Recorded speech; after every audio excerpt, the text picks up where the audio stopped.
Jai Hind friends, today we welcome you all in the third session to describe the various aspects of the War of Independence on this 75th year of independence.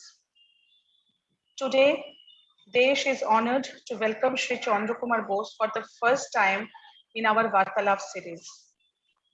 And today we will listen to him about the effect of the trial of Indian National Army personnel in Red Fort in our War of Independence. So we welcome you, sir. Jai Hind. Namaskar, Jai Hind. And if we can say that the first War of Independence is described as the Mutiny of 1857, surely we can term the war by Indian National Army as the last war to achieve our liberation. So, sir, may I now request you to describe the effect of INA trial on our freedom movement?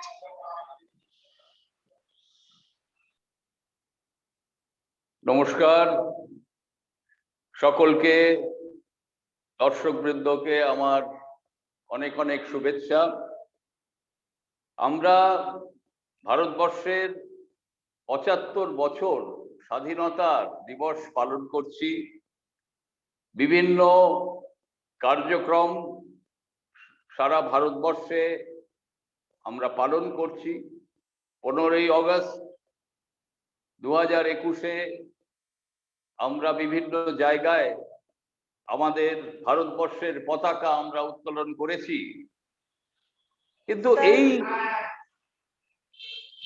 এই ইতিহাস, আমার sound ঠিক আছে? Sir, yes, sir. Actually, it will be better that if you can, if you narrate in English. Oh, because in our group we have members from all corners of the nation. Acha. Okay, sure. Thank you, sir. Yeah. We are celebrating 75th year of our independence on the 15th of August this year, 2021. The Honorable Prime Minister of India, Shri Narendra Modi ji, has hoisted the national flag from the ramparts of the Red Fort. But we need to really understand the history of our freedom struggle. Our struggle began, according to me, in 1857 with the Sepoy uprising of Mangal Pandey. Of course, this uprising was quashed by the British forces. Then after this, many revolutionaries like Shahid Bhagat Singh, Khudiram Bose, Binoy Badol Dinesh, Rajguru sacrificed their lives for India's freedom by going to the gallows. Then we had Mahatma Gandhi's non-violent movement. You see, Mahatma Gandhi's non-violent movement basically converted the Congress platform. You see, in those days, Congress was not a political party. It used to be a platform to fight for India's freedom, although in a non-cooperation, non-violent method. Netaji subsequently realized that through non-violence, it is not possible to drive out the British from India. However, initially he did support Mahatma Gandhi's movement. In fact, he became the Congress president consecutively in 1938 and then in 1939. But here we need to understand Mahatma Gandhi's contribution. You see, he converted an elite organization, the Congress, into a mass movement. That was his major achievement. But through non-violence, it was not possible to bring about freedom for our nation. Subhash Chandra Bose had differences of opinion with Mahatma Gandhi, Sardar Patel, Mr. Nehru, but that was not essentially the main reason why he left the Congress. He left the Congress because he realized that the Congress leadership and the Congress platform would not be capable to bring freedom for our country. And that is why he did this planning of going abroad and taking the help of friendly nations. His ideology and principle was, my enemy's enemy is my friend. So he adopted this technique and he approached Germany and then subsequently Japan. Now, briefly, I have given you a background, but the main reasons why India attained freedom needs to be analyzed and studied by present-day historians. There has been many distortions in the writing and documentation of our freedom movement. The time has come that the correct history needs to be presented to the people of our great nation. Subhash Chandra Bose, as you are aware, landed in Southeast Asia. He took the mantle from Rashbihari Bose of the Indian National Army.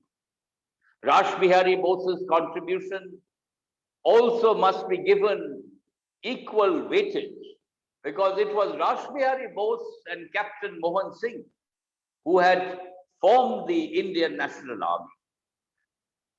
There, this number of soldiers were around 25,000.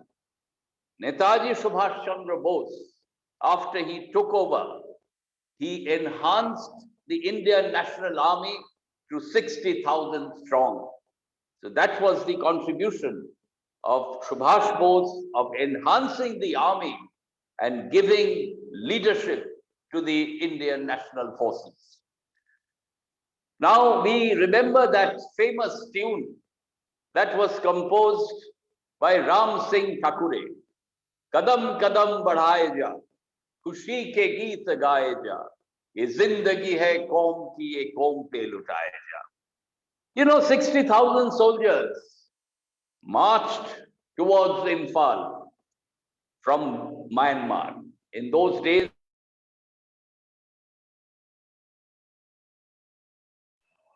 towards Imphal, with this song on their lips, they were fighting for India's freedom.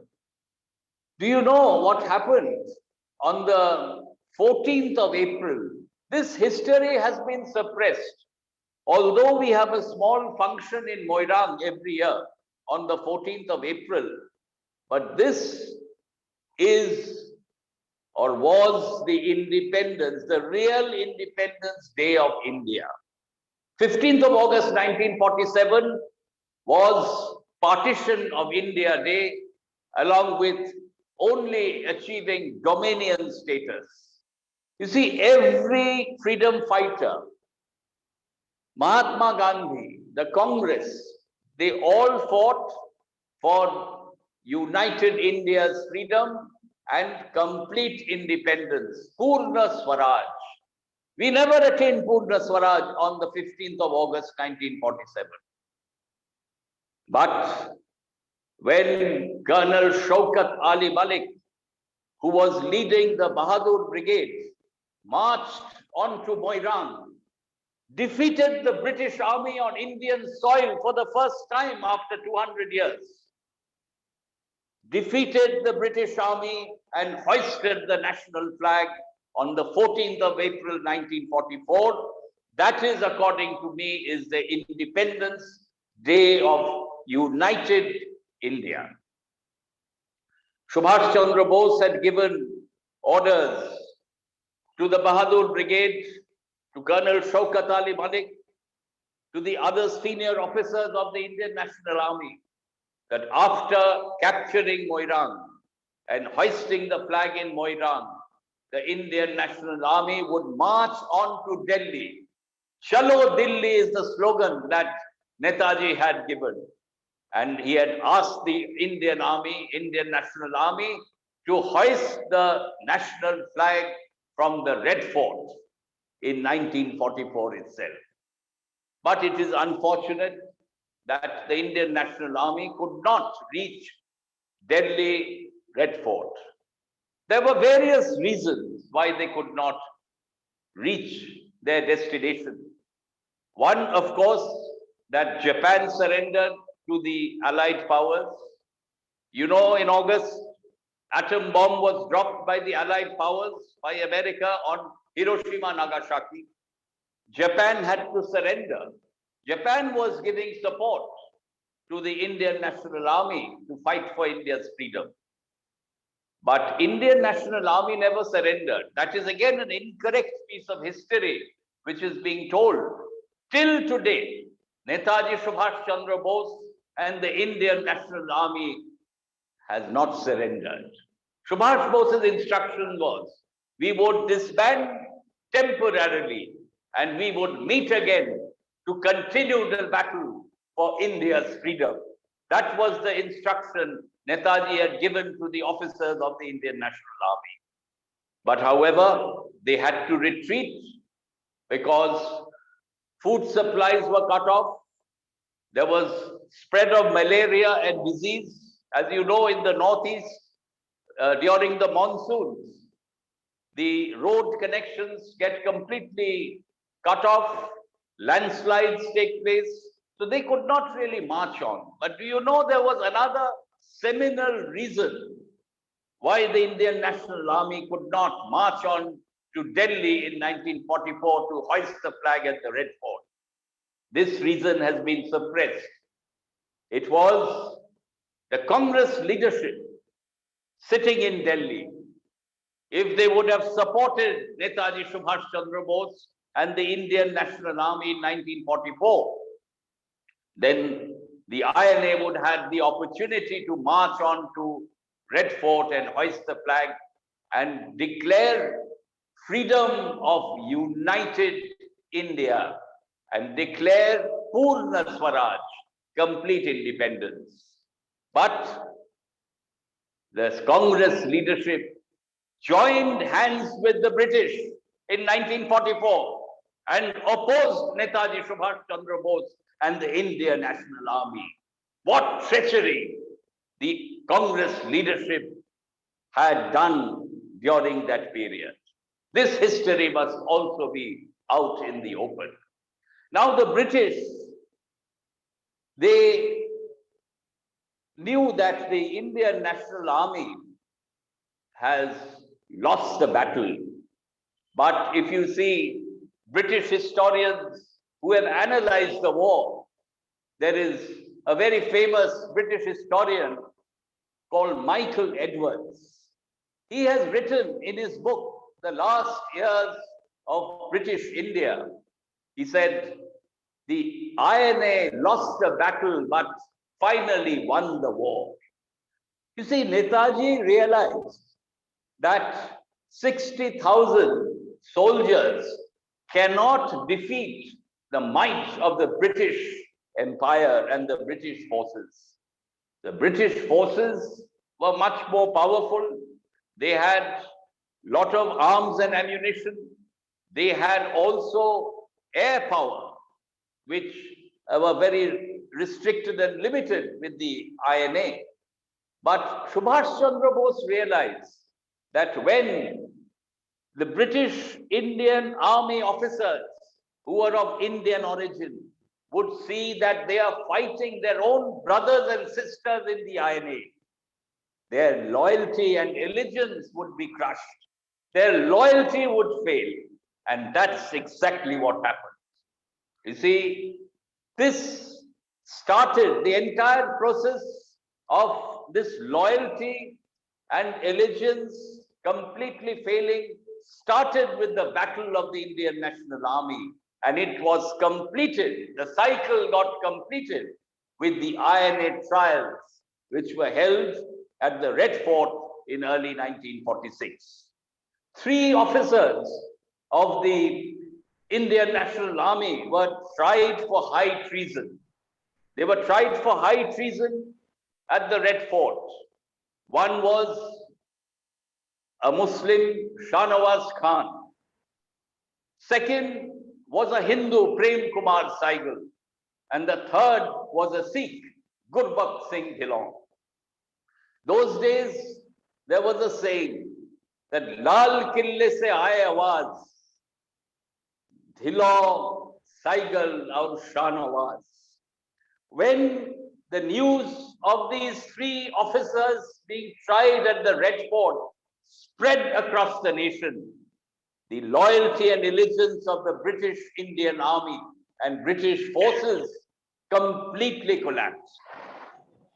You see, there were 12 lakh officers and soldiers in the British Indian forces. Out of that, only 40,000 were British. The rest were all Bharatiyas. The rest were all Indians. So the Indian component in the British Indian forces, if they challenged the might of the British, then the British would completely collapse. And that's exactly what happened. In brief, I would like to tell you, when Bhulabhai Desai took the leadership, he was the Defense Counsel for the army officers of the Indian National Army. And the British were completely wrong in their suggestion. They said that these officers were guilty of high treason. Gaddari kiya tha wo log British forces ke khilaf. They had actually betrayed the British Empire, but that was not the case. You see, the Indian National Army and the Azad Hind government, Arze Hukumat Azad Hind, which was formed and established on the 21st of October, 1943. And Subhash Chandra Bose was the first Prime Minister of undivided, united India. He had declared war. A government, which is the Azad Hind government, had declared war against the British Empire to regain control of their own country. So this cannot be high treason. This cannot be Gaddari, because this was actually heroism. They were heroes, the 3 officers who fought for their motherland, who fought to gain back independence. So they were declared as heroes. The entire trial collapsed, and these 3 officers were released as heroes. When this spread across the country, right from Karachi, Calcutta, to Mumbai, Chennai, and across South India, the revolt started. People came out on the streets of Calcutta, Delhi, Karachi, Chennai, and Mumbai with Subhash Chandra Bose's picture and saying, Jai Hind. Britain realized that they have to relinquish India. In Mumbai port, when the INA trials message came out across the country, in Mumbai port, 78 ships, 20,000 soldiers revolted against the British. They brought down the Union Jack, the British flag, and tore it into pieces. And on 78 ships, hoisted the Indian national flag and said Jai Hind. So this was the magnitude, this was the impact of the INA trials. Now, Bhulabhai Desai's argument was very simple, that a nation had declared, Azad Hind government had declared war against the Allied powers, against the British Empire to gain back independence. And that was what the British went completely wrong. They thought they would be able to convict them and put them behind bars, but that was not to be. So India attained freedom entirely due to the battle of the Indian National Army and the impact of the INA trials, because they were declared as war heroes to unite and to give freedom to their own country. So this is what we need to understand. But unfortunately, we have not been able to really, till today, write and document the true history of our freedom struggle. I would like to end by quoting what Michael Edwards had stated in his book. This book is a very important book which everyone should read. People who want to know about the Indian National Army and the INA trials, the last years of British India. Michael Edwards states, British historian Michael Edwards, he states, it slowly dawned upon the government of India, British India, that the backbone of British rule, the Indian army, might no longer be trustworthy. The ghost of Subhash Bose, like Hamlet's father, walked the battlements of the Red Fort, and his suddenly amplified figure overawed the conferences that were to lead to independence. How magnificently Michael Edwards has described the INA trials. This was as if Subhash Bose's ghost walked the ramparts of the Red Fort, and his suddenly amplified figure led to the conferences for which India attained freedom. So friends, let us understand the true history of our freedom struggle. Let us honor the martyrs of the Indian National Army. Out of 60,000 soldiers, 26,000 laid down their lives, which is 44%. No army anywhere in the world have a sacrifice rate of 44%. That was the contribution of the Indian National Army.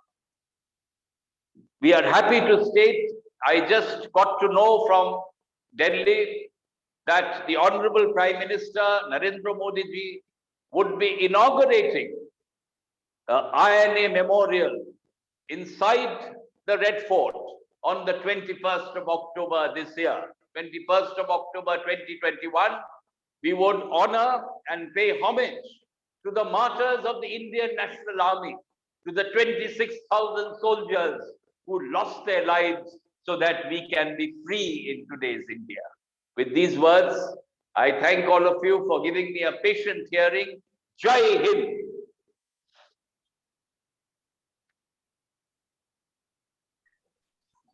Jai Hind, sir, and thank you so much for giving us time today to tell the effect of INA trial on Indian independence movement. And now I would request Abhijit uncle, who has now become the mentor and guide for us. And not only that, Abhijit uncle is now a group member of Group Desh. That we can say very loudly at this time. So now I would request Abhijit uncle to say some words.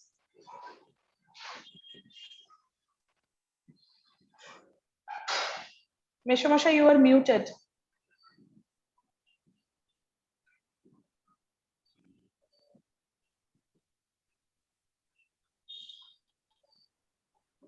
Do you hear me now? Do you hear me now? Yes, yes. Now it's absolutely fine. Okay. Now, actually, Chandra has already narrated the entire things in quite the details. I would just like to add a few things here so that the history of the last movement of the last independence movement is a bit clear, and we actually can propagate this particular history amongst the citizens of India who for the 3 generations since 1946 have been taught untrue and, well, in some way, not half-hearted history as far as the Indian independence movement is concerned. As Chandra said very rightly, and you also reminded that in 1857, it was the first war of independence. In 1944, it was the last war of independence fought by the Indian National Army on Azad Hind Fort under the provisional government of Free India. Now, I go back a little bit to 1941-42. Now, after his escape from his residential place in Kolkata, Calcutta at that time it was, Netaji first went to Germany. Via Russia, he went to Germany. Now, in Germany, the first thing he did was to open up a radio station or radio center, that is Azad Hind Radio Berlin, from where the lectures were given in Bengali, English, Hindi and Urdu for the people, for the Indians and for the Southeast Asian countries to know the aim of Netaji Subhash Chandra Bose. Now, while in Germany, Netaji built the Free India Center. It was a government-like thing. And also, as this government was formed, or this organization was formed, the war had already started. And in the African sector, actually, many Indian soldiers of the British Indian Army was captured by the forces of Rommel, the great Russian commander. And they were brought to Germany. And utilizing these Indian soldiers, Netaji built an army called the Indian Legion. And these people were given a proper military training.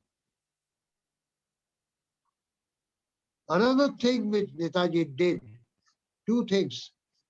Firstly, Netaji also successfully, he built a secret service of the government, Free India Center. This secret service was headed by 2 people, Mr. N.G. Ganapule and Mr. N.G. Swami. And in the Indian Legion, in the Free India Center, there were people like A.C.N. Nambiar, Abid Hassan, and these 2 members of the Secret Service. Then there were Dr. Ambik Mazumdar, Dr. Girija Mukherjee, and likewise the people who used to stay in Germany at that time, the Indians who used to stay in Germany. And they are aided by many friends of Netaji. And they were German friends like Dr. Alexander Wirth, Dr. Lothar Frank, Dr. Zu Solz, and others. And a national anthem for this Free India Center was elected, or it was decided that Rabindranath Tagore's Jana Gana Mana will be the national anthem. Now, what was the main idea? Let the historians do, but I have the speculation here. At that particular time in 1942, Rash Bihari Bose, under the guidance of the Indian Independence League in Japan, had already established an army called the Indian National Army in Singapore. So I believe Netaji's idea was that during 1942-43, both the armies will march simultaneously. The Indian Legion will march through Soviet Russia and Afghanistan, and they will enter India from the western part. And the Indian National Army, led by Captain Mohan Singh, will march through Southeast Asia and enter India through the Marwa front. So there'll be a sort of, combined action or attack from both sides, which will definitely put the English or the British Empire in a great difficulty. But that was not to be, because on one hand, Mohan Singh had a lot of differences with the Japanese militia. He wanted to fight of his own, and that was a foolish thought, because only with artillery to fight the British Indian Army, who had artillery, navy, and air force, it was utter foolishness. And without the help of the Japanese army, it was not possible. But Mohan Singh was overconfident, and he had a strong differences with the Japanese, so the Japanese arrested him, and INA became defunct in Southeast Asia. On the other hand, Hitler invaded Russia. And sitting in Berlin, Netaji said that Adolf Hitler has made a historic blunder by attacking Russia. That path was blocked. Now, where the Indian Legion will proceed towards India, if the Russian path is blocked, through Russia they have to enter Afghanistan, and from there to the Western India, to Sindh, Punjab, and other, on to Delhi. So that was totally, aborted, the plan. So what else to do? Then we see that historic submarine journey, which started from KL to Sumatra. Hamid Hassan was the companion of Subhash Chandra Bose. They started for Japan. From Sumatra, they flew over to Japan. Now, this was also not coincidental, because in 1940, while in India, in Kolkata, Netaji had contacts with the Japanese. So his contact with Japanese started from 1940. And since then, the Japanese have been very closely following Netaji. And also the Japanese embassy in Berlin was closely monitoring each and every step taken by Netaji. So at the request of Rashbihari Bose, who was sitting in Japan at that time, the Japanese embassy in Berlin requested the German government to make arrangements so that Subhash Chandra Bose reaches Japan. So that was the ultimate thing of the arrangement of the historic more than 3 months of a submarine journey. Netaji, and now everybody knows, after reaching Japan, along with Rashbihari Bose, he had a meeting with the Japanese government and the military officers, along with Prime Minister Tojo. And an agreement was signed there with 2 main points. That Japan will help the Indian National Army in the war of independence for India, number 1. Number 2, any Indian territory occupied by the Japanese will be immediately handed over to the Indian National Army.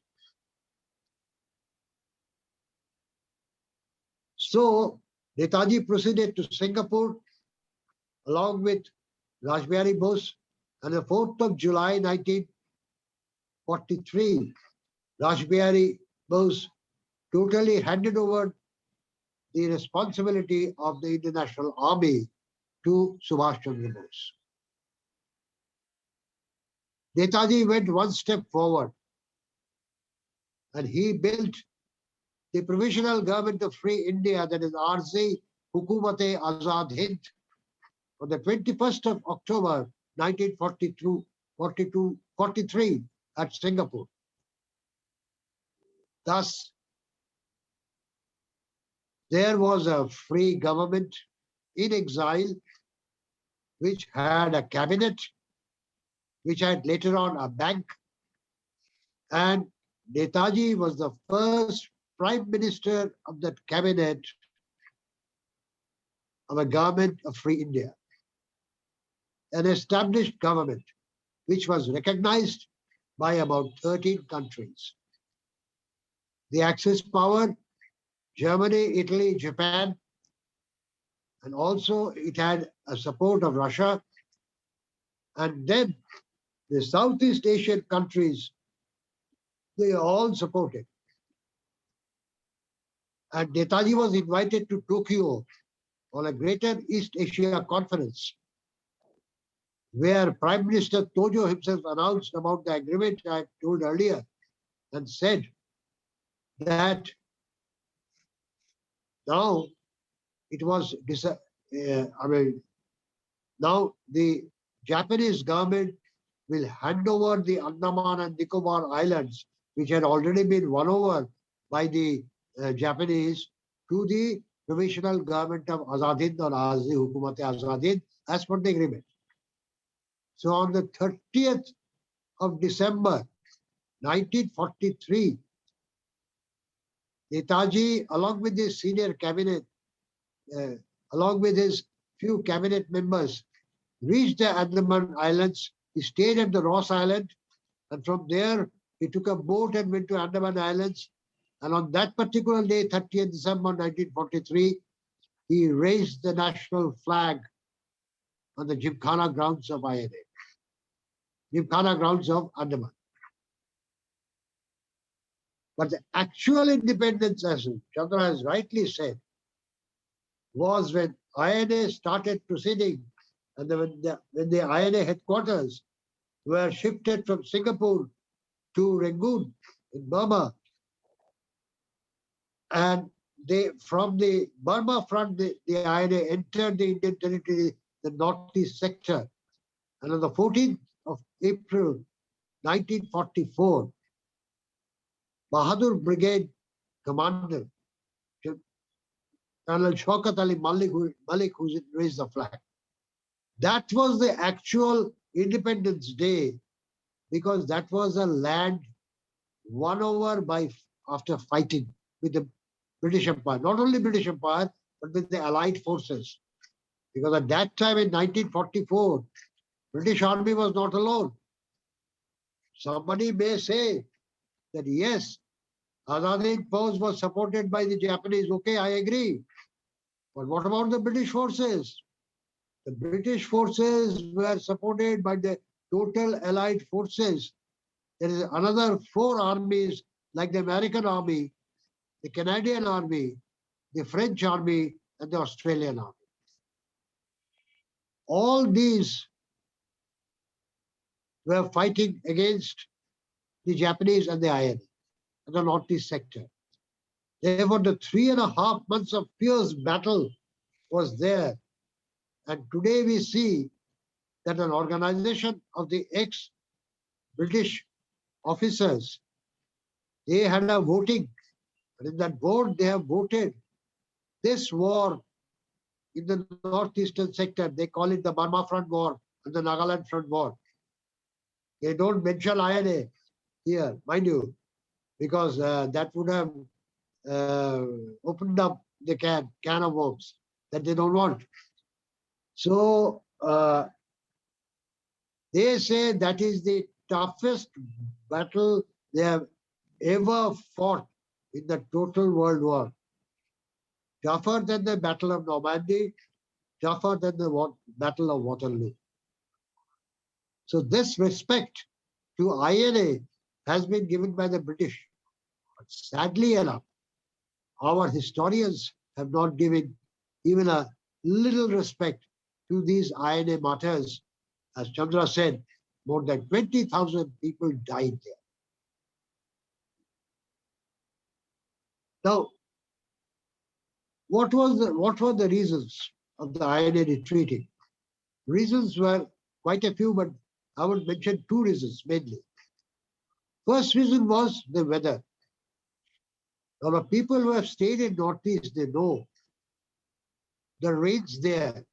It consistently rains for 10, 15 days there. The torrential rains. And the hills there in the northeast are mainly hillocks, which are mainly with earthen soil, not heavy rocks.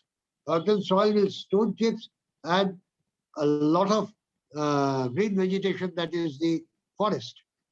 And when there is a landslide, the entire chunk of the soil caves in, and the road and everything is gone.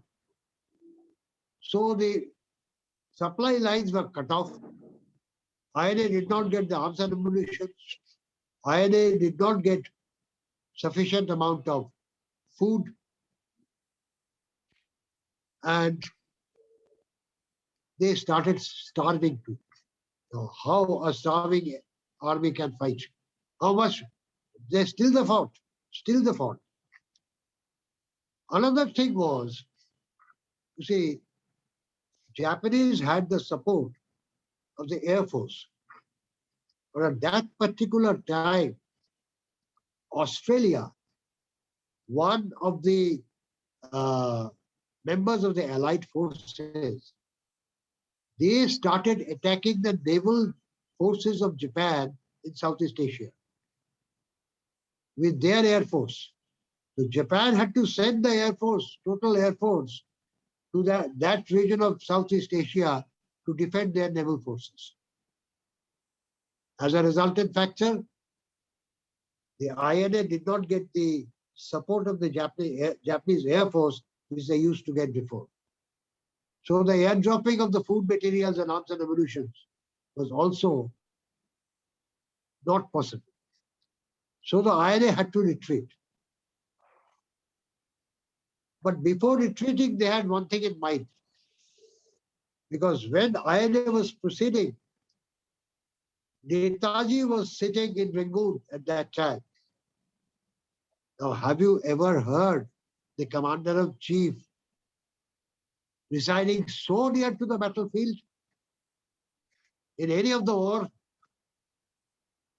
But it was there. It was in this case because the commander was none other than Netaji Subhash Chandra Bose. And along with Netaji, the entire regiment of Rani Jhansi regiment was present there. Because Netaji had promised the Rani Jhansi regiment that once the INA comes to the plains of Assam and then Bengal, you will be the persons to lead the victory procession. So the army, the Rani Jhansi regiment was there. Now, it became a duty for each and every INA soldier to defend vehemently, because they wanted Netaji and the Rani Jhansi regiment to retreat on foot towards a safe place. Netaji could have gone on a plane or on a jeep, which was offered to him by the Japanese. But Netaji said that until and unless each and every Rani is shifted to a safe place, I am walking with them on foot through the jungles of Burma. That was our leader. That was the leadership quality of Netaji Subhash Chandra Bose. A typical civilian, but he had the discipline of an army man. The Commander-in-Chief of the Indian National Army. So we see three resistances. At the banks of the Irrawaddy River, Colonel Gulbaksh Singh Dhillon was facing the huge Allied forces led by General Slim with just 1,200 men of INA. At the Mount Popa, the defense was organized by Captain Prem Kumar Saigal with more or less about 1,500 soldiers. And at the Burma front, the commandant of the Nehru Brigade, Major General Shahnawaz Khan, he was standing there to defend the onslaughts of the British and the Allied forces. Why? Because they wanted to have the time for Netaji and the Rani Jhansi regiments to retreat to a safer place so that the British could not capture or could not arrest either Netaji or any of the Ranis of the Rani Jhansi. And that was successfully done. That was successfully done because when the Allied forces came down to Burma, they could not find Netaji Subhash Chandra Bose. They could not find any of the Ranis of the Rani Jhansi regiment. Before retreating, Netaji has ordered, as far as I know, Netaji had ordered the surrender of one regiment, probably Nehru Brigade, because INA had 4 brigades: Gandhi Brigade, Subhash Brigade, Nehru Brigade, and Azad Brigade, in the name of Maulana Abul Kalam Azad. And he had a secret service along with a guerrilla regiment. This Bahadur regiment was a guerrilla regiment, actually. Guerrilla and the secret service regiment, both combined together. So, one regiment of the Indian National Army surrendered to the Allied forces. But mind you, as Chandra has rightly pointed out, the provisional government of Azad Hind never surrendered to the Allied forces. There is this vital difference between the Japanese and the provisional government of Azad Hind. The Japanese government did surrender to the Allied forces after the Hiroshima and Nagasaki incidents, where atom bomb was dropped there. But here, only one regiment of INA surrendered, but the provisional government of Azad Hind never surrendered. Because Netaji has left a message that our war has not ended here, it will continue till our motherland is free. Now, after the arrest, these soldiers and officers of INA, they were brought to different places. Some were brought in the Red Fort to face the trial. Some were shifted elsewhere because there are 3 ships which sailed from Rangoon. One came to Calcutta, another one came to Jessore, and the 3rd ship came to Madras. And we now know that in a place called Nilganj in Barakpur, very near to Calcutta, some 1,500 INA soldiers were shifted there in a Nilkuthi, where the indigo cultivation used to go, and indigo was kept in a godown. And there was a canal there. And beside the canal, these soldiers of INA were brutally murdered by the British. They were shot dead at night. This has come out. And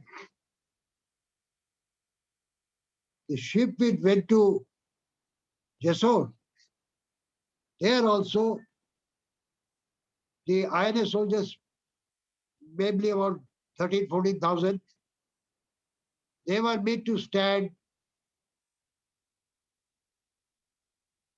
before the guns of the British, and they were also shot dead. Some of them were hanged. We do not know the fate as yet of the ship which went to Madras. Now, let us come now to the INA. Chandra has already stated that actually this INA trial was perhaps the greatest legal argument ever delivered in India. And such argument was never made before a law court at all, but these arguments were made before a military tribunal. The British military tribunal, headed by senior British officers, they conducted that, and particularly it was basically two Indian Appellate Court charges were made, IPC 121 and section 302 of IPC. First section 121 is waging war against the kingdom or the country, and the second section was murder charge, because these soldiers and officers who were interned in Red Fort, they were called the rebels. Rebels. And for propaganda purpose, the British tribunal made this trial available in the historic Red Fort to widely publicize this to the public, so that none would dare to do the same thing again. But unfortunately, this trial actually boomeranged. It had a boomerang effect. How? Because till then, the British had gagged the press totally. People of India did not know anything about the INA. Even some of the political parties, I'm naming it, particularly Hindu Mahasabha, they have arranged for a training center by recruiting Hindu Indians to be recruited in the British Indian Army. Some of them knew well that Netaji was proceeding to India with the INA.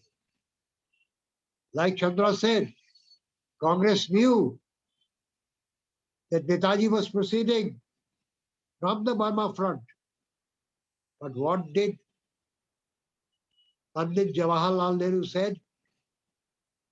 He said, if Subhash comes with the Japanese, I will face him with a sword. So this was the reaction, unfortunately, of the Indian political leaders at that time present in India. Had they supported the INA, had they supported Netaji at that time, things would have been different. Totally different. Vallabhbhai Desai, actually,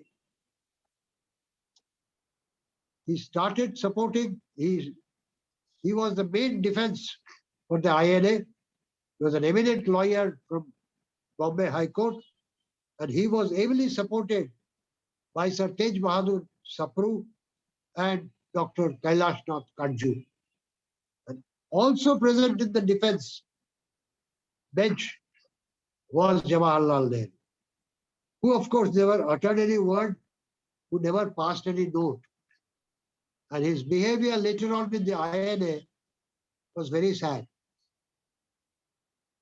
because he made an announcement in the parliament that none of the INA soldiers will be recruited in the Indian Army of Free India, and he never arranged for any pension for the families of the INA who were martyred at the northeast sector while fighting with the Allied forces. Now,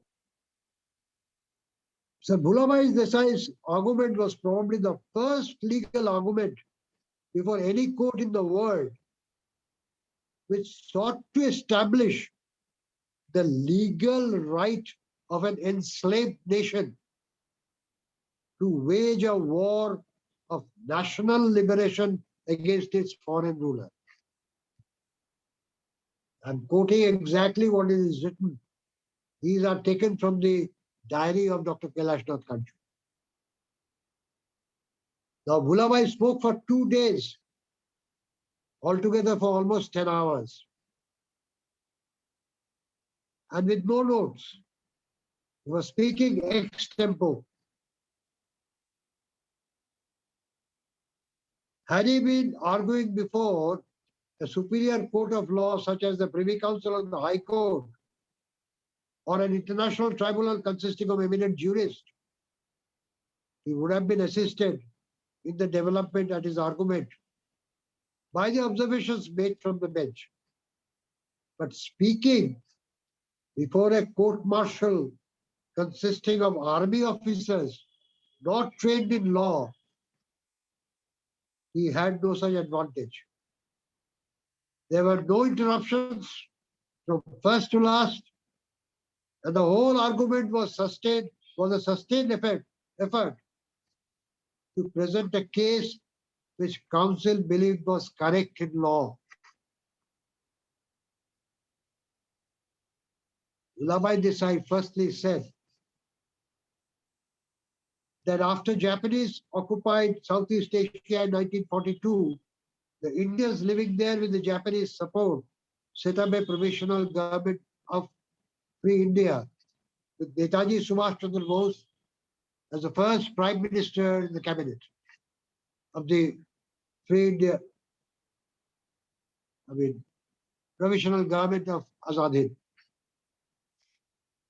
23,000 volunteers they joined. Later on, the soldiers of the British Indian Army joined. And the strength of the INA, it went above 60,000. And the government has its own cabinet, own banking, own secret service. And also, it reconstructed the Indian National Army or Azad Hind Force.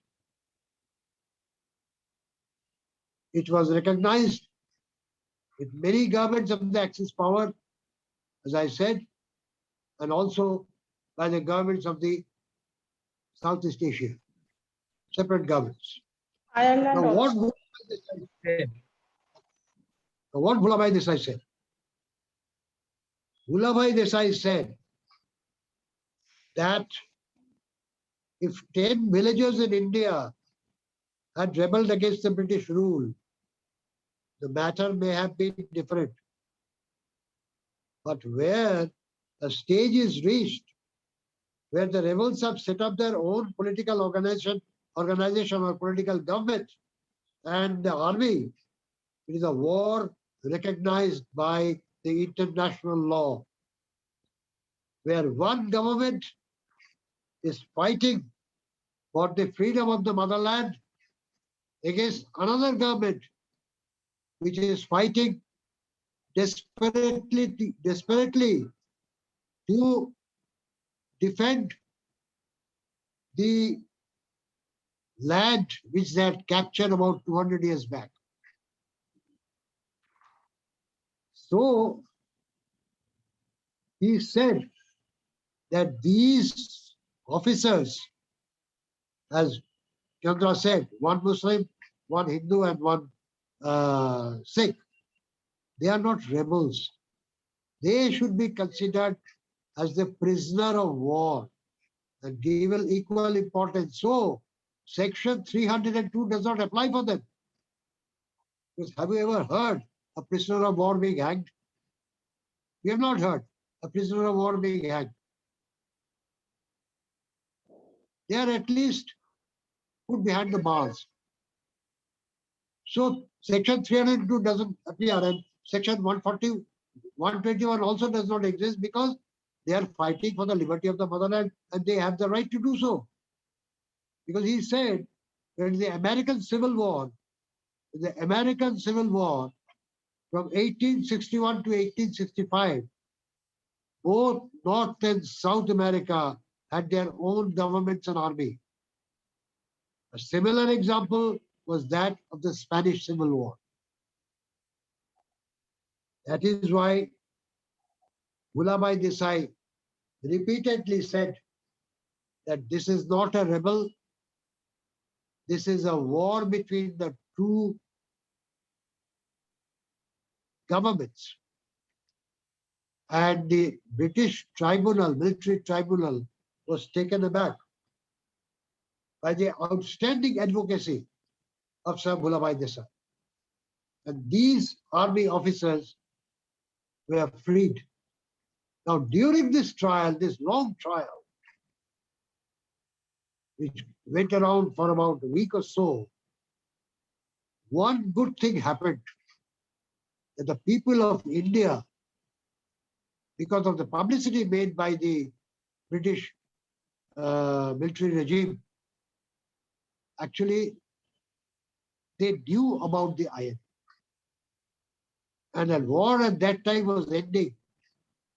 And the soldiers who were returning home from the British Indian Army, they brought the message of the INA to their relations.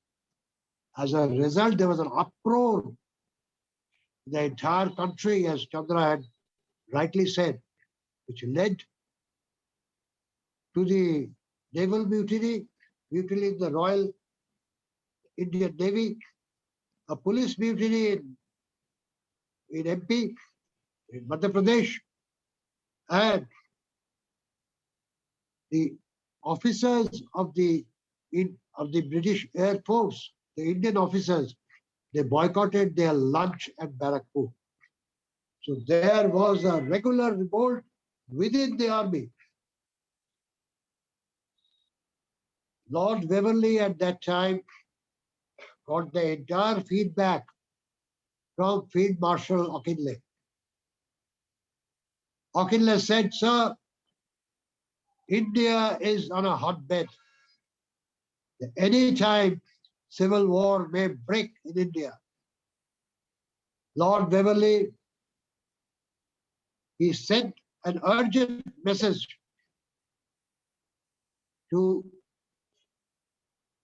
Clement Attlee, the then Prime Minister of England.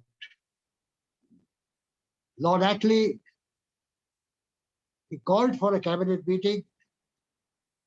It was decided at length, and it was decided that it's high time that British should leave India.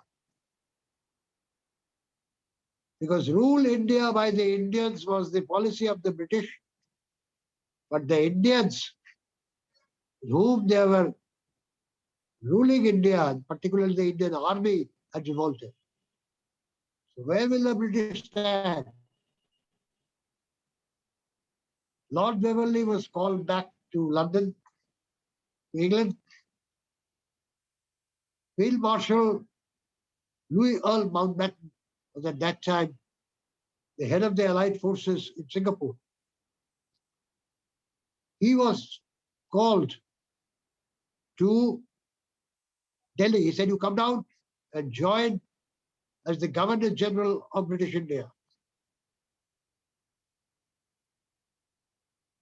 Louis Earl Mountbatten came as the Governor General of British India under the instruction of the British Cabinet. He called emergency meeting with the Congress leaders, with the Muslim leaders, and other influential people of the Indian society, big businessmen. And ultimately it was decided freedom would come, but at a cost. The country will be divided on the basis of religion. The Pakistan resolution, which was raised by Muhammad Ali Jinnah in 1940,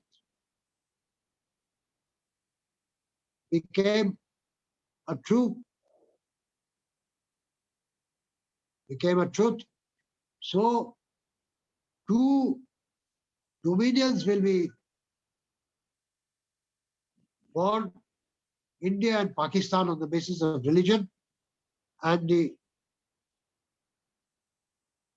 particular independence or dominion status would come through transfer of power. This actually is the headline. The headline of the Statesman, the 15th August 1947. Two dominions are born, not independent countries, mind you. Two dominions are born. And what was the second argument? India and Pakistan both have to be the members of the Commonwealth. What is Commonwealth?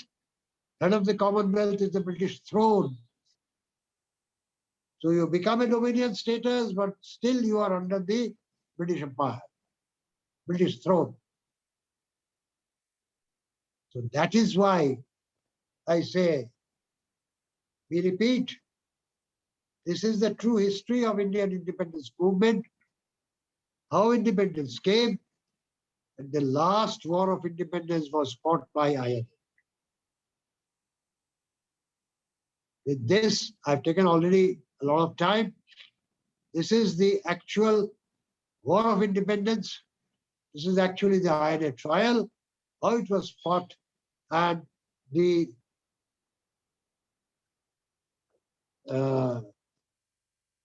storm which led the country almost to a civil war. So I end here. Jai Hind. Request Anushka. I'll just take a few minutes time. I'll come back. Sure. We are really thankful to both Chandra sir and Abhijit uncle, because within a time of 2 days, they agreed for this program. And both the grandsons of Netaji today elaborated the history of INA and this trial and the effect in the liberation of India. Now, I will request Audrija to run a video of just 1 minute, where the synopsis of today's discussions is said by one of the officers of Indian National Army, and who was among the 3 who faced the trial in INA. It was a 1 minute video by Colonel Prem Kumar Sehgal. I will request Audrija to play the video.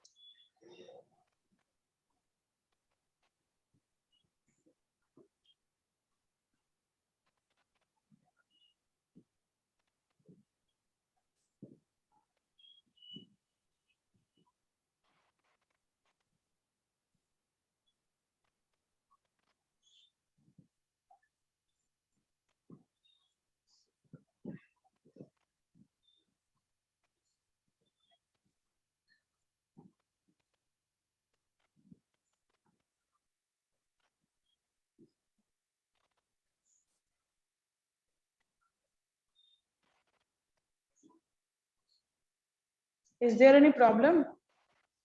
Is it audible? No, it was not audible, and we just saw it at the last. Oh, okay. I will just try once again.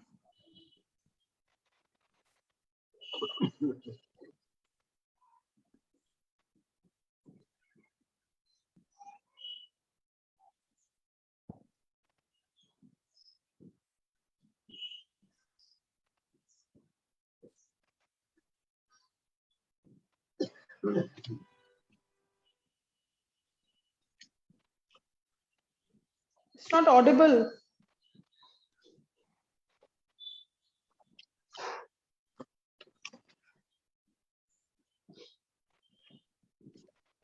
1 minute. I think there is a connection issue. I will just reset my connection. 1 second.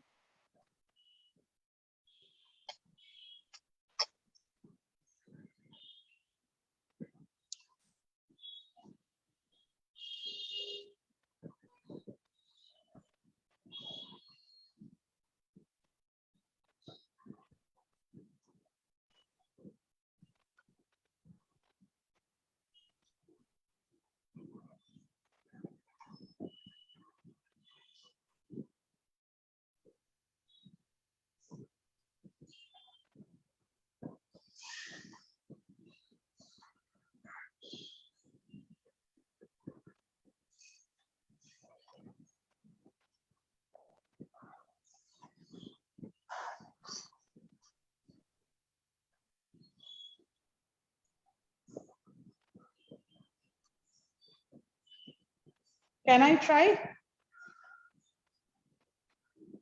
Adrija, can I try?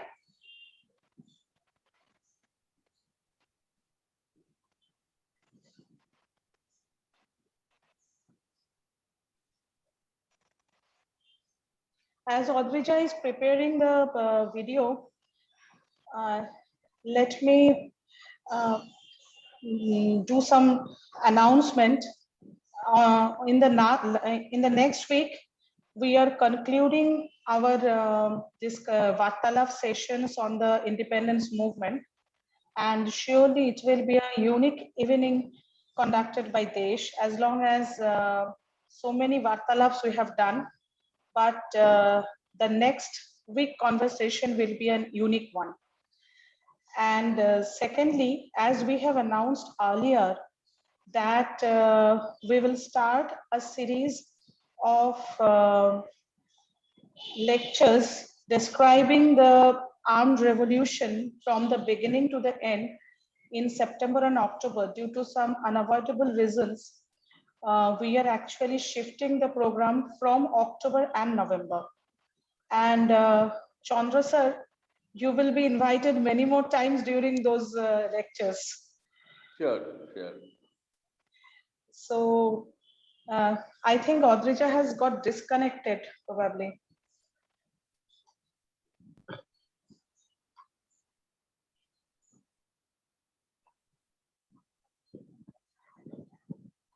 Let us wait for her for a few minutes.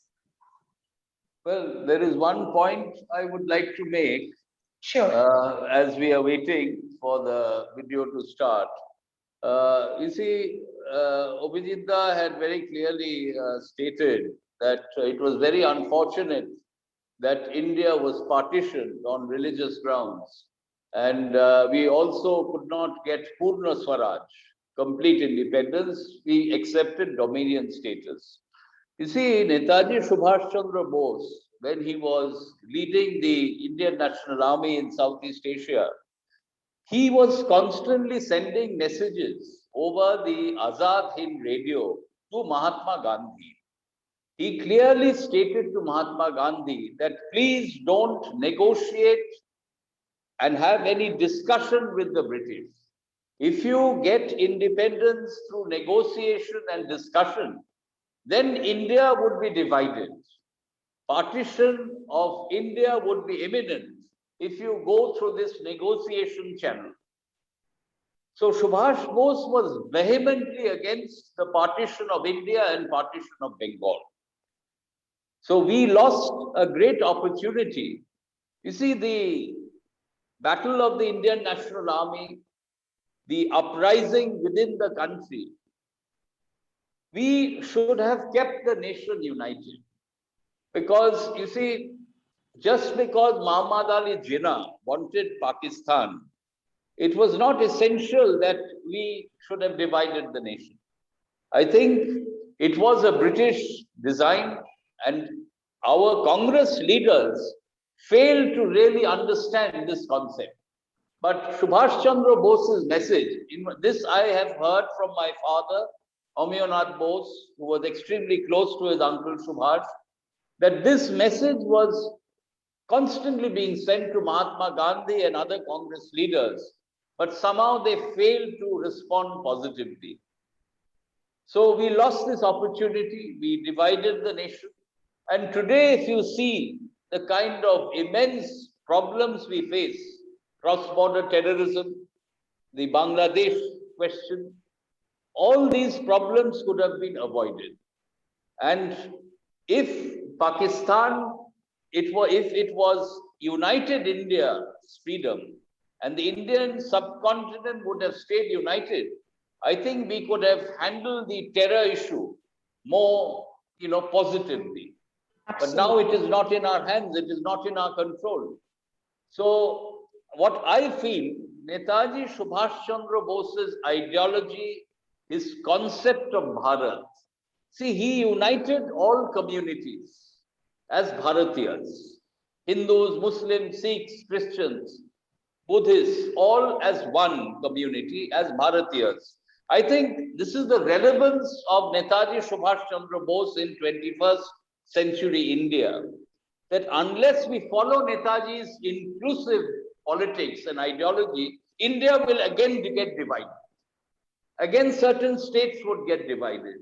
So let us keep India united. Let us follow Netaji's ideology of inclusive politics, of uniting all communities as Bharatiyas, and take India forward. Thank you. Absolutely. Advija, may I try?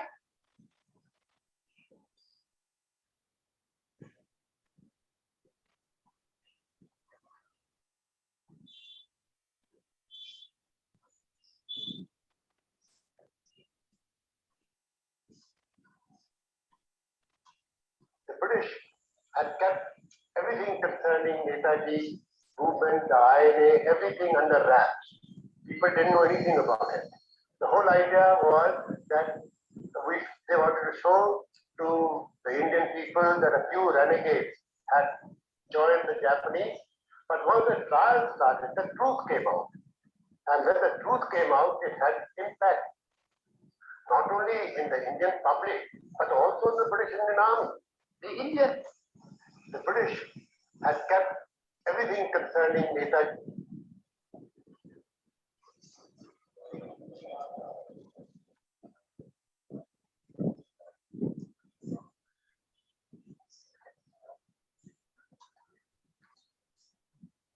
So this is probably the... Thank you, Anushwa. I was waiting for this particular tape to be found because the historians will not believe us, but they cannot deny Prem Kumar Sehgal. One thing for sure. So when an INA soldier and INA officer has said that how the news of INA spread like a wildfire all over India, there's nothing to deny on that. That's why I said this military tribunal, it actually boomerang on the British. Absolutely. Anyway. Actually, Mr. Moshe, this is the 1 minute synopsis of today's entire discussion. Exactly. And from a man right from the INA. Yes. Who fought the war and who faced the trial. Who fought the war, whose name is written in the history of the Mount Popa Resistance War, and who is one of the officers who were tried at the Red Fort. Absolutely. So his version, maybe it is a little bit 1 minute, but it's very, very important. Yeah. So with this discussion, and as Chandros has said at the last, that we should be united in the name of our dear motherland. And that should be our promise to our dear motherland and obviously to Netaji on his 125th birth anniversary. So with this promise to our Supreme Commander, we are concluding today's session here. Jai Hind. Jai Hind.